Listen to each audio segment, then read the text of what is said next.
Hi friends, வெறும் ரூ. 500 இருந்தால் போதுங்க. இதை நம்ம ரூ. 6000 மாற்றலாம். அது எப்படி, நான் எப்படி இதை ரூ. 6000 மாற்றினேன் அப்படின்றது தான் இந்த வீடியோவில் பார்க்க போகிறோம். அதுக்கு நான் என்ன பண்ணேன்னா, ஜனவரி மாதம் ஒரு ரூ. 500 வீட்டு செலவுக்கு தந்த காசில் ரூ. 500 எடுத்துக்கிட்டேன். அந்த ரூ. 500 நான் என்ன பண்ணேன்னா, இந்த பர்ஸ் இது அவ்வளோவா நான் வெளியில் கொண்டு போக மாட்டேன். எப்போவாது கொண்டு போவேன். ஆனால் வந்து யாருக்கும் தெரியாமல் காசு வைக்கணும்ல, அதுக்காக இங்கே பாருங்கள், உங்களுக்கே ஃபஸ்ட்டு தெரியல, ஓப்பன் பண்ணால் தான் தெரியும். அது மூடி இருந்துச்சுன்னா தெரியாது. அதனால் அதில் தான் நான் வந்து சேர்த்து வைப்பேன் காசு. இதில் வந்து நான் இப்போ மொத்தமாக ரூ. 5500 வச்சுருக்கேன். ரூ. 500 வெளியே இருக்குல்ல, அது போக ரூ. 5500. இந்த ரூ. 6000 எப்படி எனக்கு கிடச்சிது, எப்படி ரூ. 500 வச்சு நான் ரூ. 6000 ஆக்கினேன் அப்படின்றத நம்ம இந்த வீடியோவில் பார்க்கலாம்.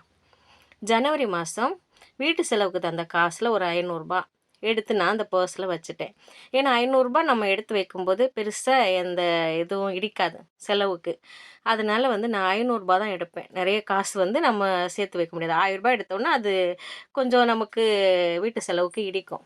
எனக்கு வந்து ரூ. 500 தான் சேர்க்க முடிஞ்சது. ரூ. 500 எடுத்து வச்சுட்டேன் ஜனவரி மாதம் அந்த பர்ஸில். யாருக்குமே தெரியாது எங்கள் வீட்டில் நான் வச்சுருக்கிறது. ஏன்னா அந்த பர்ஸ் எடுத்தாலும் அந்த இது வந்து நல்லா க்ளோஸாக இருக்கும். மூடி இருக்கனால அதில் காசு இருக்கிறதும் யாருக்கும் தெரியாது. அதுக்கப்புறம் பிப்ரவரி மாதம் வந்து ஒரு ரூ. 500. இப்படி மாதம் மாதம் ஒரு ரூ. 500 எடுத்து நான் அந்த பர்ஸில் சேர்த்து வச்சுட்டேன். கடைசியாக டிசம்பர் மாதம் 12வது மாதம் மொத்தமாக என் கையில் ரூ. 6000 வந்திருக்கு பாருங்கள்.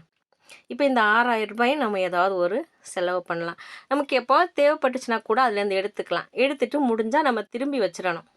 முடிஞ்ச வரைக்கும் திரும்பி வைக்க பார்க்கணும். வச்சா தான் நமக்கு வந்து இந்த மாதிரி ரூ. 6000 கிடைக்கும்.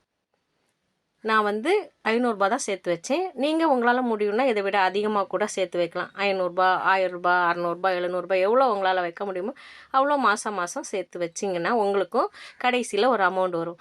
இப்போ நம்ம கிறிஸ்மஸ்க்கு ட்ரெஸ் எடுத்துக்கலாம். இப்போ தீபாவளி வரும்போது அதுக்கு கூட ட்ரெஸ் எடுக்கணும்னா அது கூட எடுத்துக்கலாம். நம்ம ட்ரெஸ் எடுக்கணும்னு மட்டும் இல்லை, நமக்கு ஏதாவது பொருள் வாங்க வேண்டியது இருக்குது, அதுக்கு காசு நிறைய தேவைப்படும் அப்படின்னா கூட இதை யூஸ் பண்ணிக்கலாம். இல்லை ஏதாவது ஒரு பொருள் எடுக்கணும், இன்னும் கொஞ்சம் காசு வேணும் அப்படின்னா கூட நம்ம இந்த காசை எடுத்து கொடுத்தோன்னா நம்ம வீட்டுக்காரங்களும் சந்தோஷப்படுவாங்கள்ல. ரூ. 6000 சேர்த்து கொடுத்துருக்குறேன் அப்படின்ட்டு. ரூ. 6000ன்றது எவ்வளோ பெரிய காசு இல்லை. இந்த மாதிரி நீங்களும் சேர்த்து பாருங்கள். உங்களால் முடிஞ்சால் இந்த மாதிரி சேர்த்து நீங்களும் எங்களை மாதிரி என்ஜாய் பண்ணுங்கள். வீடியோ பிடிச்சிருந்தா லைக் பண்ணுங்கள். நீலக்கடலோடு என்னையை சப்ஸ்கிரைப் பண்ணுங்கள். நன்றி.